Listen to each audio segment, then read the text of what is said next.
चलिए अब हम चलते हैं प्रश्नावली 3.2 की ओर। तो इसका क्वेश्चन करने से पहले हम कुछ बेसिक इसके बारे में जान लेते हैं। तो बेसिक कुछ इस प्रकार दिया गया है, जैसे कि आप यहाँ पर देख सकते हो कि दो एग्जाम्पल लिया गया है दो चर वाले रैखिक समीकरण का। क्योंकि इसमें दो चर है और घात एक है तो रैखिक हो गया, दो चर वाले रैखिक समीकरण। जिसमें से इसका पहला पद जो होता है इसको हम क्या कहेंगे A1, इसको हम क्या कहेंगे B1 और इसको हम क्या कहेंगे C1। दूसरा जो समीकरण आपको यहाँ दिया गया है इसको हम कहेंगे A2, इसको कहेंगे B2 और इसको कहेंगे C2। तो ये हमें जानना बहुत ज़रूरी है। जहाँ पर आप देख सकते हो A1 के बदले 3 दिया गया है, B1 के बदले 9 दिया गया है और C1 के बदले -5 दिया गया है। यहाँ पर A2 के बदले दिया गया है 5, B2 के बदले दिया गया है 8 और C2 के बदले दिया गया है -4। तो यहाँ से A1 A2 B1 B2 आप समझ सकते हो आसानी से। तो ये जो यहाँ पर A1 A2 B1 B2 दिया गया है इसका क्या करेंगे, हम तुलना करेंगे और तुलना करके हम पता कर सकते हैं कि ग्राफीय निरूपण क्या होगा इसका और बीजगणितीय निरूपण क्या होगा। हमें बिना इस समीकरण को हल किए ही पता कर सकते हैं कि इस समीकरण का ग्राफीय निरूपण कैसा होगा, बीजगणितीय निरूपण कैसा होगा। तो डायरेक्ट इसका तुलना करके हम ऑब्जेक्टिव भी बना सकते हैं। तो तुलना कुछ इस प्रकार दिया गया है, आप देख सकते हो यहाँ से। तो यहाँ पर दिया गया है अनुपातों की तुलना, ग्राफीय निरूपण और यहाँ पर दिया गया बीजगणितीय निरूपण। तो हम यहाँ से आसानी से समझ सकते हैं। जैसे कि देखिए A1/A2 अगर बराबर नहीं होगा B1/B2 को, इसको हम क्या पढ़ेंगे बराबर नहीं। अगर A1/A2 बराबर नहीं होता है B1/B2 के, तो इसका जो ग्राफीय निरूपण होगा प्रतिच्छेद करती रेखा, यानी जब हम रेखा खींचेंगे तो रेखा कहीं ना कहीं एक जगह क्या होगा प्रतिच्छेद करेगा। इसका ग्राफीय निरूपण क्या होगा, ग्राफीय निरूपण कहीं ना कहीं एक जगह प्रतिच्छेद करेगा। A1/A2 बराबर नहीं होगा B1/B2 के, तुलना करके तो हमें क्या इससे क्या होगा कि ग्राफीय निरूपण जो होगा इसका प्रतिच्छेद करती रेखा होगा। इसका जो ग्राफ खींचेंगे तो प्रतिच्छेद करती रेखा आएगा। तो यहाँ पर आप देख सकते हो एक जगह कट करता है तो इसका बीजगणितीय निरूपण क्या होगा, यहाँ पर देख सकते हो केवल एक हल। अगर एक जगह कट करता है तो एक हल होगा, जिसको हम अद्वितीय हल भी कहते हैं। क्या कहते हैं, अद्वितीय हल। अद्वितीय का मतलब होता है कोई और दूसरा नहीं। तो यहाँ से आप समझ सकते हो। तो यही अगर ग्राफ में कहीं दो जगह कट करता तो क्या कहते हैं इसका दो हल होगा, तीन जगह कट करता तो कहते तीन हल होगा। बीजगणितीय निरूपण में कितना होगा इसका, केवल और केवल अद्वितीय हल, मतलब इसका दूसरा कोई हल नहीं होगा, केवल केवल एक हल होगा। यहाँ से आप दूसरा समझ सकते हो कि A1/A2 बराबर B1/B2 और बराबर C1/C2। अगर हम तुलना करते हैं और ये सभी के सभी बराबर हो जाते हैं तो क्या होगा, इसका ग्राफीय निरूपण क्या होगा, समपाती रेखाएं। समपाती रेखाएं का मतलब क्या होता है, एक कोई रेखा होगा उसी पर दूसरा रेखा भी आ जाएगा, इसको हम क्या कहेंगे समपाती रेखा। अगर कोई एक रेखा आ जाएगा उसी पर दूसरा रेखा भी आ जाएगा, इसका ग्राफीय निरूपण अगर हम करते हैं तो एक रेखा पर दूसरा रेखा भी चला जाएगा। तो यहाँ पर हम देख रहे हैं कि अगर एक रेखा पर दूसरा रेखा आता है तो हर एक जगह कट करते हुए जाता है, हर एक जगह क्या करता है कट करते हुए जाता है, तो हर एक जगह हमें पॉइंट मिलता है। तो इसका जो हल होगा अपरिमित रूप से अनेक हल होगा, क्योंकि समपाती रेखा है तो एक रेखा पर दूसरा रेखा होगा तो हर एक बिंदु पर कट यहाँ पर करेगा, तो जितना कट करेगा उतना हमें हल देता है। तो यहाँ पर अपरिमित रूप से अनेक कटान बिंदु मिलता है, तो इसीलिए इसका जो हल होगा अपरिमित रूप से अनेक हल होगा। तो यहाँ से ये हम तुलना करके ज्ञात कर सकते हैं। तो ये ऑब्जेक्टिव बनाने में आपको काफ़ी मदद मिलेगा। यहाँ से ये देख सकते हैं A1/A2 बराबर B1/B2 अब बराबर नहीं होता है अगर C1/C2 के, तो इसका जो ग्राफीय निरूपण होगा समांतर रेखा होगा। तो समांतर रेखा तो आप समझते हो कि जो रेखा कभी भी एक दूसरे को क्या करता है, कट नहीं करता है, प्रतिच्छेद नहीं करता है, उसे हम क्या कहेंगे समांतर रेखा। तो ये और ये रेखा क्या करेगा, एक दूसरे को कट कभी भी नहीं करेगा। अगर क्या करता है A1/A2 बराबर B1/B2 अगर बराबर नहीं C1/C2 के होते हैं तो इसका जो ग्राफीय निरूपण होगा क्या होगा, समांतर रेखा होगा, एक दूसरे को कभी कट नहीं करेंगे। और इनका जो हल होगा बीजगणितीय निरूपण में कोई हल नहीं होगा, क्योंकि ये दोनों रेखा आपस में कहीं कट करता ही नहीं है, तो इसका क्या होगा हल कोई नहीं होगा।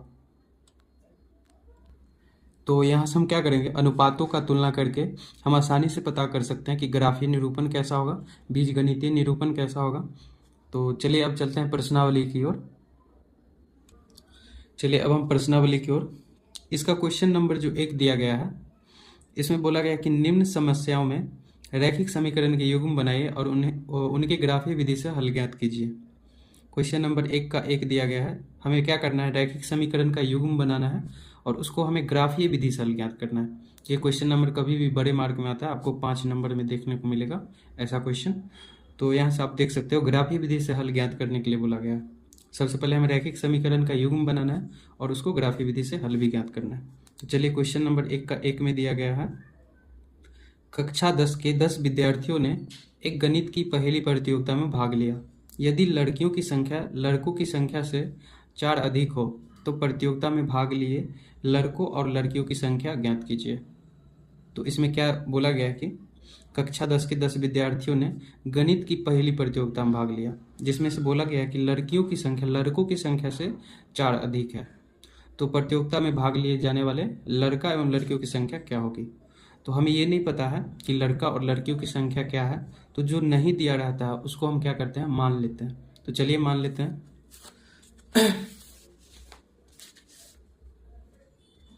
क्वेश्चन नंबर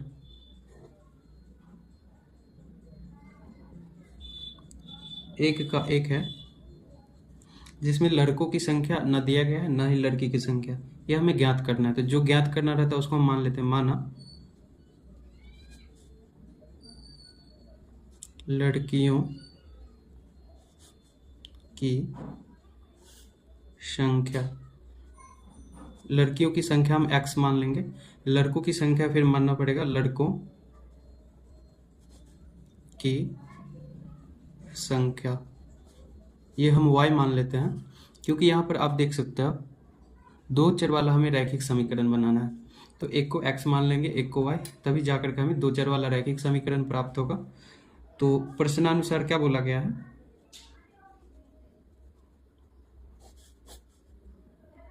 प्रश्नानुसार बोला गया है कि लड़का एवं लड़कियों की संख्या जो है कक्षा 10 में 10 विद्यार्थी है, यानी लड़का और लड़की को मिला करके कितना विद्यार्थी हो गया है, 10। हमें 2 समीकरण बनाना है। तो लड़कियों की जो संख्या दिया गया है वो x दिया गया है एवं लड़कों की जो संख्या दिया गया है y दिया गया है। इन दोनों को मिला करके कितना होता है, 10। तो यहाँ से समीकरण 1 बन गया। अब दूसरा हमें समीकरण बनाना है। फिर दूसरा लाइन में बोला गया है कि लड़कियों की संख्या लड़कों की संख्या से 4 अधिक है। यहाँ पर लड़कियों की जो संख्या है इससे हम दूसरा समीकरण बना लेंगे। लड़कियों की संख्या लड़कों की संख्या से, लड़कों की संख्या y दिया गया है, लड़कों की संख्या से 4 अधिक है। तो यहाँ से दूसरा समीकरण बन जाएगा। इधर y प्लस का है तो इधर आ जाएगा माइनस का y, बराबर का हो जाएगा 4। इसको हम क्या करेंगे, समीकरण 2 मान लेंगे। अब हम क्या करते हैं, समीकरण 1 और समीकरण 2 को हम ग्राफीय विधि से हल ज्ञात करेंगे। तो इसके लिए हम क्या करते हैं, एक्स वाई हम बिंदु निकालते हैं। तो चलिए समीकरण 1 में सबसे पहले कर लेते हैं। समीकरण 1 में तो समीकरण 1 जो दिया गया है वो दिया गया x प्लस वाई बराबर 10। तो हमें एक्स वाई के ऐसे मान लेने होते हैं जो आपको हल करने में क्या हो, परेशानी ना हो। तो आप एक्स वाई का कुछ भी मान ले सकते हो, लेकिन कम से कम हमें 2 बिंदु चाहिए। यहाँ पर एक x लिख देंगे और एक y, तो कम से कम आप 2 ले सकते हो। इससे आगे आप चाहे 3, 4, 5 कितने भी बिंदु यहाँ से ले सकते हो। तो कम से कम हमें 2 तो लेना ही है। तो यहाँ से चलिए चलते हैं इक्वेशन 1 में। एक बार x का मान लेंगे तो y का मान आएगा, y का मान लेंगे तो x का मान आएगा।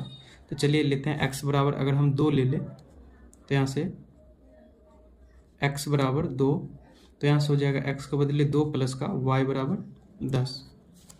तो यहाँ से 2 इधर जोड़ के है तो उधर आ जाएगा घटाव का 10 माइनस 2, y का मान कितना आ जाएगा 8। तो यहाँ से x का वैल्यू 2 लेने पर y का वैल्यू कितना आता है 8। फिर उसी प्रकार हम एक बार y का मान ले लेते हैं। जब y बराबर 5 ले ले तो यहाँ से देख सकते हो समीकरण दिया गया है x प्लस वाई बराबर 10। तो यहाँ से y का वैल्यू x प्लस वाई का वैल्यू आ गया 5 बराबर का है 10। 5 इधर जोड़ का हो गया, 5 इधर जोड़ का हो गया, इधर घटाव का। x बराबर 10 घटे का 5 बराबर का आ गया 5। यहाँ से x का वैल्यू कितना आ जाएगा 5। अगर हम यहाँ पर y का वैल्यू 5 लेते हैं तो x का वैल्यू भी क्या आ जाएगा 5। यहाँ से आपको 2 पॉइंट मिल गए हैं। उसी प्रकार हम क्या करेंगे, समीकरण 2 में कर लेंगे। तो पहले हम क्या करेंगे, समीकरण 2 का एक टेबल बना लेते हैं। एक x हो गया और एक y, इसमें भी हम 2 मान निकालेंगे। कम से कम 2 बिंदु आपको चाहिए। तो समीकरण 2 में तो समीकरण 2 में हम देख लीजिए, दो जो दिया गया है x माइनस का y बराबर का है 4। तो यहाँ देखिए, जब हम x बराबर 2 लेते हैं, x बराबर 2, जब x बराबर 2 लेते हैं तो देखते हैं y का वैल्यू कितना आता है। तो x के बदले आ जाएगा, x के बदले आ जाएगा 2 माइनस का y बराबर का 4। 2 इधर क्या है, जोड़ का है, इधर आएगा घटाव का, माइनस y बराबर हो जाएगा 4 घटे का 2। यहाँ से जो आएगा माइनस y बराबर 4 में से 2 घटेगा, ये हो जाएगा यहाँ से 2। इधर माइनस हटाएंगे तो इधर क्या होगा, माइनस लग जाएगा। तो यहाँ से y बराबर आ जाएगा माइनस का 2। तो यहाँ पर जब हम x का वैल्यू 2 लिए तो y का वैल्यू क्या आ गया, यहाँ से माइनस का 2। तब चलिए जब हम क्या करते हैं, y बराबर, अब एक बार x का लिए थे तो एक बार y के ले लेते हैं। y बराबर क्या करेंगे, इसका मान 1 लेते हैं। तो यहाँ से x का वैल्यू जो आएगा, x माइनस y था तो y के बदले आ गया 1 बराबर का हो जाएगा 4। यहाँ से 1 माइनस का है तो उधर जाएगा प्लस का, तो यहाँ से हो जाएगा 4 प्लस का 1 बराबर का 5। यहाँ से x का वैल्यू आ गया 5। जब y का वैल्यू हम 1 लेते हैं तो x का वैल्यू आता है 5। वो हम यहाँ पर क्या करेंगे, लिख देंगे। यहाँ से x का वैल्यू 1 आ गया और x का वैल्यू 5 आ गया। जब y का वैल्यू क्या करते हैं, 1 लेते हैं। तो इस प्रकार समीकरण 1 और समीकरण 2 का हमें टेबल प्राप्त हो चुका है। यह है समीकरण 1 का, यह है समीकरण 2 का। अब इनसे हम क्या करेंगे, ये बिंदु जो मिल गया इनसे हम ग्राफ खींचेंगे। तो चलिए ग्राफ की ओर अब चलते हैं। चलिए अब हम ग्राफ बनाएंगे। तो इसके लिए हम क्या करते हैं, एक y अक्ष लेते हैं। तो y अक्ष, ये मोटे वाले लाइन पर हम क्या करेंगे, लाइन को ड्रॉ करेंगे। एक y अक्ष ऊपर से नीचे की ओर लेंगे। एक हम x अक्ष लेते हैं। तो x अक्ष भी क्या करेंगे, मोटे वाले लाइन पे ही हम ड्रॉ करेंगे। यहाँ से आप एक फीट की सहायता से क्या करना, इस लाइन को ड्रॉ कर लेना। तो यहाँ से ये हो गया x अक्ष, इधर प्लस का x होता है यहाँ से, और इधर होता है माइनस का x। ऊपर क्या होता है, प्लस का y, नीचे क्या होता है, माइनस का y। तो यहाँ से सबसे पहले हम क्या करेंगे, इन टेबल में हम मान को देख लेंगे। तो ये टेबल आप देख सकते हो, समीकरण 1 का ये दिया गया है, समीकरण 2 का ये। तो हम क्या करेंगे, टेबल में सबसे अधिक जो वैल्यू दिया रहेगा, ये 8 तक गया है, सबसे जो अधिक वैल्यू 8 तक दिया गया है, उसी के अनुसार हम क्या करेंगे, संख्या को बैठाएंगे यहाँ पे। तो चलिए चलते हैं। यहाँ पर हम यहाँ पर क्या लिखेंगे, प्लस का 1, इधर प्लस का होगा तो यहाँ पर होगा प्लस का 1, प्लस का 2, प्लस का 3, प्लस का 4। अगर हम प्लस नहीं भी लिखते हैं फिर भी कोई दिक्कत नहीं होगा, लेकिन माइनस में आपको क्या करना पड़ेगा, लिखना पड़ेगा 4। इसको हम लिखेंगे 5, 6, 7, ये हो गया 8। इधर हम जाएंगे, इधर भी प्लस का होगा तो प्लस हम नहीं भी लिखेंगे फिर भी चलेगा। ये होता है 1, और ये जो बीच में कटान बिंदु है इसको हम कहेंगे 0। यहाँ x भी 0 होता है और y भी 0 होता है, जिसको हम कहते हैं मूल बिंदु। चलिए ये हो गया 1, ये हो गया 2, ये हो गया 3, ये हो गया 4, यहाँ से ये हो गया 5, 6, 8 तक हम करीब ले जाएंगे, 7, ये हो गया 8। तो यहाँ से हो जाएगा। अब नीचे हम जाएंगे, ये हो गया माइनस का 1, माइनस का 2, माइनस का 3, ये हो गया माइनस का 4। तो माइनस में उतना मान नहीं गया है, तो जहाँ तक होगा वहीं तक आप लिख लेना। इधर भी है माइनस का 1, माइनस का 2, माइनस का 3, ये हो गया माइनस का 4, माइनस का 5, माइनस का 6। तो जहाँ तक वैल्यू हमें यहाँ पर टेबल में दिया रहेगा उतना तक आप लिख सकते हो। तो यहाँ से दिया गया है समीकरण 1 में, यदि हम देखें यहाँ पर समीकरण 1 के लिए यदि हम बात करें तो x पहला क्या है, 2 और y 8। तो 2 और 8 को खोजते हैं। चलिए x का जो वैल्यू है वो 2 है, तो x में ये अक्ष हो गया, तो x में कितना हम लेंगे, 2 लेंगे, और y में कितना लेंगे, 8। तो ये हो गया 2, और ऊपर जाएंगे इधर से, यहाँ से जाएंगे ऊपर 2, तो ये हो गया 8। तो इधर से इधर 8 से जाएंगे इधर, 2 से जाएंगे इधर, तो इस बिंदु पर कट करेगा। ये बिंदु हो जाएगा 2 और 8। फिर हम अगला बिंदु यदि लें, यहाँ से x भी 5 है और y भी 5 है। तो यहाँ से हम देख सकते हैं x यहाँ पे 5 है और ऊपर जाएंगे, x 5 है, ऊपर जाएंगे यहाँ पे तो इधर से y भी क्या होगा, 5 होगा। तो x की तरफ से ऊपर जाए और y की तरफ से इधर जाए तो ये हो जाएगा बिंदु, x भी 5 होगा यहाँ पे और y भी कितना होगा, 5 होगा। उसके बाद हम क्या करेंगे, यहाँ से ये लाइन हम खींच देंगे यहाँ। तो अब हम इन बिंदुओं को क्या करेंगे, फीट की सहायता से मिला देंगे। तो चलिए इन बिंदुओं को हम मिलाते हैं। ये हो जाएगा कुछ इस प्रकार, हम लाइन को ड्रॉ कर देंगे। अब दूसरा जो समीकरण का दिया गया है, यहाँ से देख सकते हैं x का वैल्यू 2 और y का वैल्यू -2 दिया गया है। तो x का वैल्यू यहाँ पे 2 और y का वैल्यू -2, तो -2 y का वैल्यू है, तो y का नीचे जाएंगे -2, ये बिंदु हो जाएगा। x का वैल्यू 2 और y का वैल्यू -2 हो जाएगा। दूसरा बिंदु जो दिया गया है वो दिया गया है x का वैल्यू 5 और y का वैल्यू 1, तो x का वैल्यू 5 और y का वैल्यू 1, ये बिंदु हो जाएगा यहाँ से।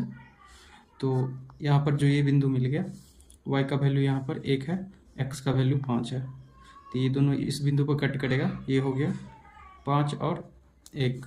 अब इन बिंदुओं को हम क्या करेंगे, मिला देंगे। तो चलिए मिलाते हैं। यहाँ से हो जाएगा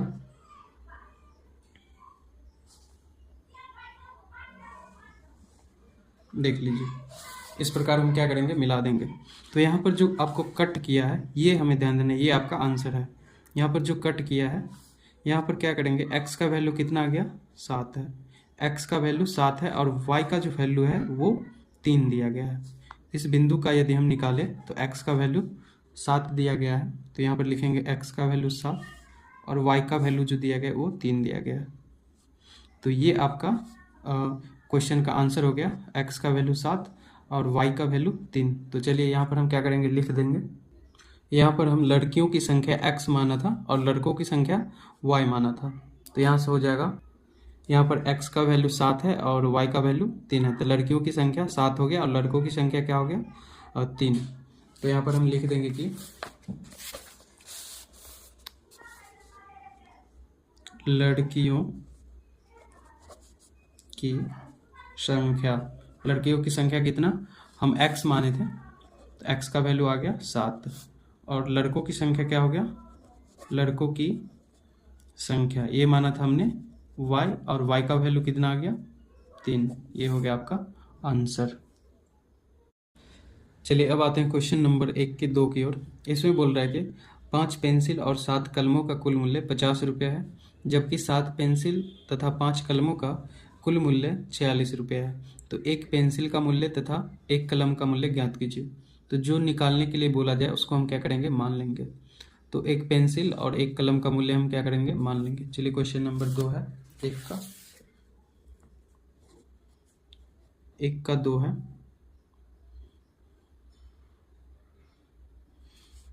इसमें बोला निकालने के लिए बोला गया कि एक पेंसिल, तो हम मान लेंगे एक पेंसिल का मूल्य x रुपया है। एक पेंसिल का मूल्य कितना रुपया है, x रुपया। और एक कलम का मूल्य बोल रहा है तो हम मान लेंगे एक कलम का मूल्य कितना रुपया, y रुपया। तो एक पेंसिल और एक कलम का मूल्य निकालने के लिए बोला गया था, तो इसको हम मान लिए। उसके बाद प्रश्नानुसार जो बोल रहा है वो हम कर देंगे। प्रश्नानुसार बोल रहा है कि 5 पेंसिल और 7 कलम का मूल्य 50 रुपया है। तो आप जानते हो कि एक पेंसिल का मूल्य x रुपया, तो 5 पेंसिल का मूल्य क्या होगा, 5 पेंसिल का मूल्य क्या होगा, 5x रुपया। 5 को x से गुना करेंगे, जितना एक का दाम रहेगा उससे 5 को हम क्या करेंगे, गुना कर देंगे। अब बोला गया था कि 7 कलम का मूल्य क्या होगा, तो एक कलम का मूल्य y रुपया, तो 7 कलम का मूल्य क्या होगा, एक कलम का y, तो 7 कलम का 7y रुपया। 7 को y से गुना करेंगे उतना रुपया। अब बोला गया था कि 5 पेंसिल का मूल्य और 7 कलम का मूल्य मिला करके ये दोनों मिला करके कितना रुपया होता है, 50 रुपया होता है। तो इन सभी को मिला करके 50 रुपया के बराबर, यहाँ से समीकरण 1 आ जाता है आपको। फिर दूसरा में भी इसी प्रकार हम बनाएंगे। दूसरा बोला गया था कि 7 पेंसिल और 5 कलम का मूल्य 46 रुपया है। तो यहाँ पर लिख देंगे 7 पेंसिल का मूल्य, 7 पेंसिल का मूल्य, तो एक पेंसिल का मूल्य x रुपया, तो 7 पेंसिल का मूल्य 7x रुपया। फिर उसके बाद बोला गया था कि 5 कलम का मूल्य, तो एक कलम का मूल्य y रुपया है, तो 5 कलम का मूल्य क्या होगा, 7y रुपया। अब ये दोनों रुपया मिला करके आपको हो जाता है 46 रुपया, यानी 7x प्लस 5 कलम का मूल्य यहाँ पर हो जाएगा 5y रुपया, 7x प्लस का 5y, ये दोनों रुपया मिला करके हो जाता है 46 रुपया। ये हो गया आपका समीकरण 2। तो यहाँ पर समीकरण 1 आ गया, समीकरण 2 आ गया। अब हम क्या करेंगे, इन समीकरण की सहायता से टेबल बनाएंगे और उसका ग्राफीय विधि से हल ज्ञात करेंगे। तो चलिए टेबल बनाते हैं। तो ये है आपका समीकरण 1, ये है आपका समीकरण 2। तो पहले हम समीकरण 1 में चलते हैं। समीकरण 1 में तो समीकरण 1 दिया गया है 5x प्लस 7y बराबर का 50। इसमें हम क्या करेंगे, एक्स वाई का ऐसा मान लेंगे ताकि आपको क्वेश्चन हल करने में किसी प्रकार की समस्या ना हो। तो एक x का और एक y का, कम से कम हम 2 मान लेते हैं। तो यहाँ से कम से कम हम 2 मान लेंगे, 2 बिंदु आएगा, उनसे हम क्या करेंगे, रेखा खींचेंगे। तो यहाँ से हम एक्स वाई का ऐसा मान लेंगे कि यहाँ पर बट्टे में ना आए, कम से कम क्वेश्चन बनाने में आसानी हो। तो चलिए यहाँ से लेते हैं x का वैल्यू, जब x बराबर हम क्या ले लें, ऐसा मान लेंगे ताकि आपको कट उठ जाए। तो यहाँ से ये हो जाएगा, x का वैल्यू 3 ले लेते हैं। तो यहाँ पर लिख देंगे x का वैल्यू 3। तो ये हो जाएगा 5x है तो 5 गुने का हो जाएगा 3 प्लस का 7y बराबर का 50। यहाँ से हो जाएगा 15, 15 इधर जोड़ का है तो इधर आएगा घटाव का। तो 7y बराबर 50 घटे का 15 हो जाएगा। यहाँ से हम क्या लिखेंगे, 7y बराबर 50 में से 15 घट गया, ये हो गया 35। 7 गुने का है, इधर आ जाएगा भाग का, 35 बट्टे का 7, 7 बच्चे हो जाएगा 35। यहाँ से जो y का वैल्यू आ गया, ये आ गया 5। तो x का वैल्यू हम यदि 3 रखें तो y का वैल्यू आ गया 5। अब हम क्या करते हैं, एक बार y का वैल्यू ले लेते हैं। तो यहाँ से देख लीजिए, तो यहाँ से हम क्या करेंगे, यदि हम जब y बराबर क्या ले लें 0, तो यहाँ से लिख देंगे, यहाँ पे y का वैल्यू हम यदि 0 लेते हैं तो यहाँ से समीकरण जो दिया गया है, दिया गया 5x प्लस 7y बराबर 50। तो इसको लिख देंगे 5x प्लस 7y है, y के बदले आ जाएगा 0 बराबर है 50 के। यहाँ पर देख लीजिए 5x प्लस 7 गुने का y के बदले आ जाएगा 0 बराबर 50। तो यहाँ से 7 को जब हम 0 से गुना करेंगे, यहाँ पर हो जाएगा 0, और 0 को 5x में जोड़ेंगे तो यह हो जाएगा 5x ही बराबर क्या है 50। x के साथ 5 गुने का है तो इधर आ गया भाग का, 5 दहें के हो जाएगा 50। यहाँ से x का वैल्यू आ गया 10। तो ये जो 10 आ गया, यहाँ पर क्या करेंगे, हम इस टेबल में लिख देंगे। तो ये एक वैल्यू यहाँ से आ गया। अब हम चलते हैं समीकरण 2 में।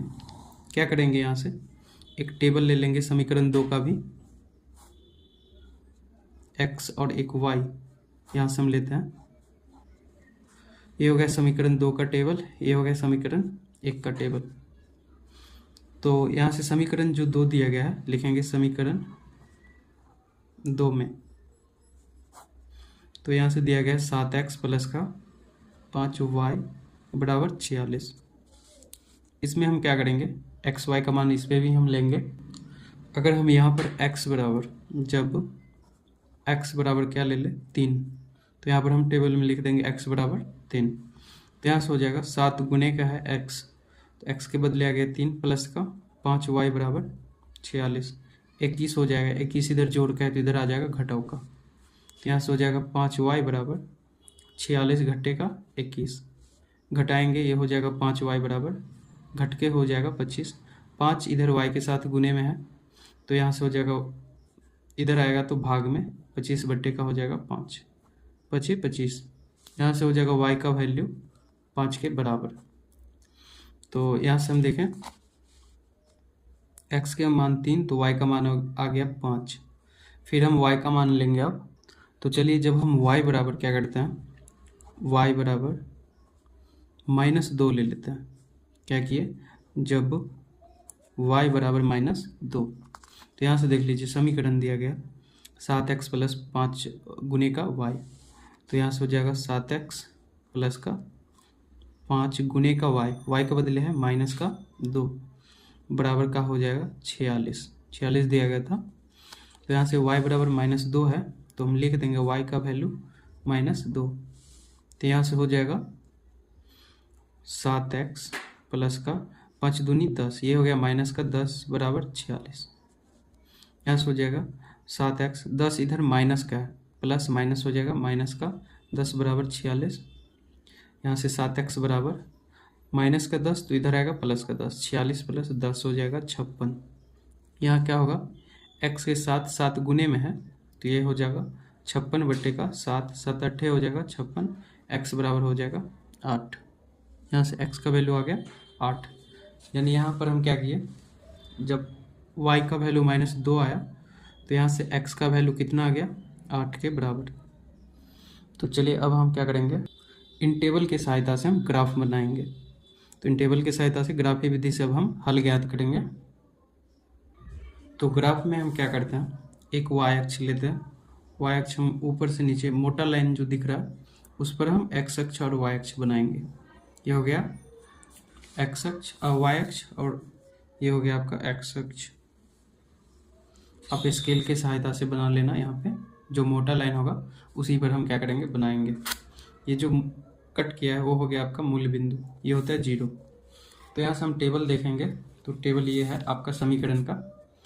तो समीकरण 1 का टेबल ये 10 तक, इसमें हम देखेंगे सबसे अधिक कहाँ तक गया है, तो सबसे अधिक 10 तक गया है। तो हम 10 तक संख्या लिखेंगे, यहाँ पर सबसे अधिक 10 है। तो हम क्या करेंगे, यहाँ पर ये हो जाएगा x, इधर होगा माइनस का x, ऊपर क्या होगा प्लस का y, नीचे क्या होगा माइनस का y। तो यहाँ से अब हम संख्या लिख देंगे, इधर 1 2 3 4, ये हो गया 5, ये हो गया 6, ये हो गया 7, ये हो गया 8। तो यहाँ पर 8 तक तो आ रहा है, 9 तक तो आ रहा है, लेकिन हमें 10 तक लिखना है। चलिए इसको हम क्या करते हैं, छोड़ देते हैं। अगला यहाँ पर दूसरा ग्राफ बनाएंगे, यहाँ पर बना लेते हैं। तो यहाँ से हम क्या करेंगे, एक y अक्ष लेंगे और एक x अक्ष ले लेंगे।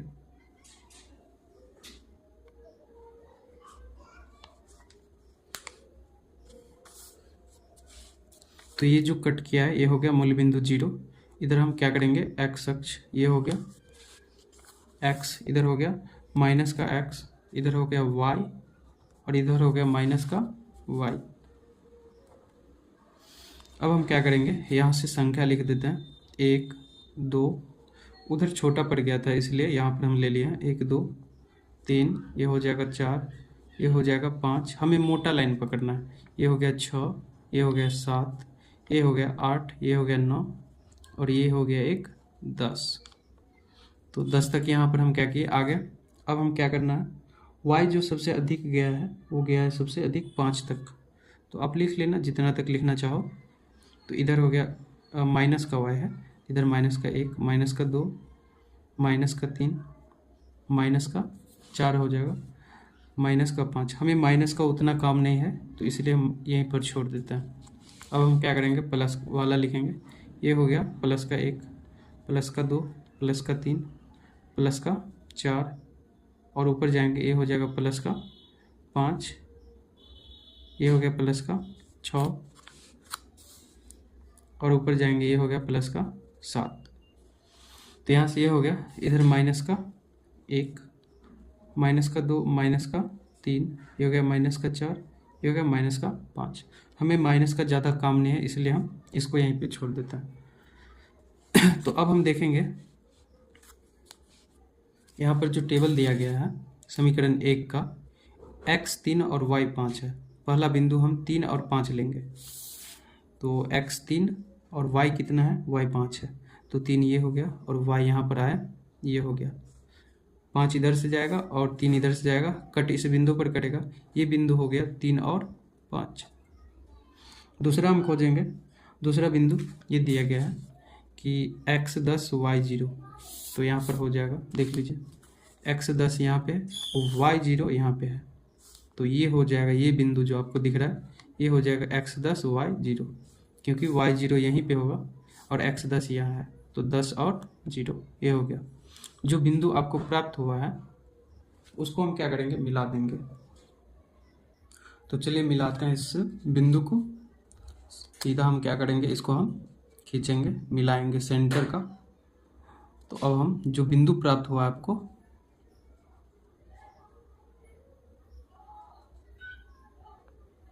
ये आ जाएगा यहाँ से,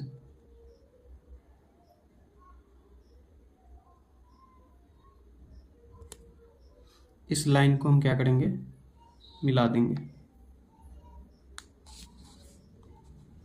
तो ये दोनों लाइन सेंटर में मिलना चाहिए, यहाँ से आ गया।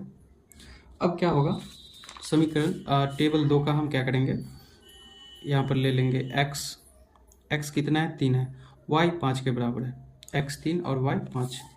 समीकरण 2 में यहाँ पर खींचेंगे x 3 और y 5, x 3 यहाँ पे दिया गया है और y 5 यहाँ पे दिया गया है, देख लीजिए। तो x 3 यहाँ से जाएंगे, y 5 यहाँ से जाएंगे, तो यही बिंदु हो गया आपको 3 और 5। पुनः हम क्या करेंगे, दूसरा बिंदु खोजेंगे। दूसरा बिंदु जो आपको दिया गया है, x 8 दिया गया, y -2 दिया गया है, तो x हो जाएगा 8 यहाँ से और y -2 यहाँ से, तो माइनस वाला इधर जाएगा, x 8 इधर से आएगा, दोनों कट करेगा इस बिंदु पे। तो ये जो बिंदु आपको दिख रहा है ये बिंदु हो जाएगा 8 और -2। तो जो बिंदु आपको मिला है इसको हम क्या करेंगे, मिला देंगे। तो इसको हम मिलाते हैं,